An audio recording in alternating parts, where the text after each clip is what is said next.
యాడికి మచ్చా బయలుదేరేస్తుండవా? నా లవర్ దగ్గరికి. అవునులేరబ్బా, ఈ మధ్య ఊర్లో వాళ్ళంతా నీ లవ్ స్టోరీ గురించి దా మాట్లాడుకుంటున్నారా? ఏమన్నా ఈ మధ్య మీ లవ్ లో ఇంటికి పోయి అక్కడే 3 రోజులు ఉండేసి వచ్చిన వెంటనే ఈ జనాలంతా ఎట్టనుకుంటున్నారా? అయితే ఇంకేం జరిగిందే? లేదు లేదు, అదే జరిగింది. నిజం చెప్పు. చెప్తా మామా. ఈ మధ్య నా లవర్ ఫోన్ చేసి మా అమ్మ నాయన 3 రోజులు టూర్కి పోతున్నారు, నువ్వు మా ఇంటికి వచ్చేయి, మన ఇద్దరు లవ్ చేసుకుందామని చెప్పింది. పట్టరాని ఆనందంతో ఫాస్ట్ గా బైక్ ఎత్తుకుని పోతే ఫస్ట్ లోనే పెట్రోల్ అయిపోయింది. అయినా ఆత్రం తాగలేకుండా నెట్టుకుంటే వాళ్ళ ఇంటికి వెళ్ళా.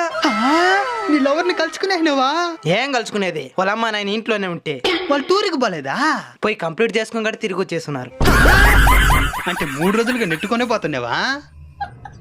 ఆత్రంలో తెల్లే. ఇంతకీ ఏ ఊరు అమ్మాయిదే? బెంగళూరు. మధ్యలో ఏడైనా పెట్రోల్ బంక్ లో పెట్రోల్ పోసుకొని పోయిండొచ్చు కదరా? మా అవ్వకి ఇంకా పింఛన్ డబ్బులు వల్ల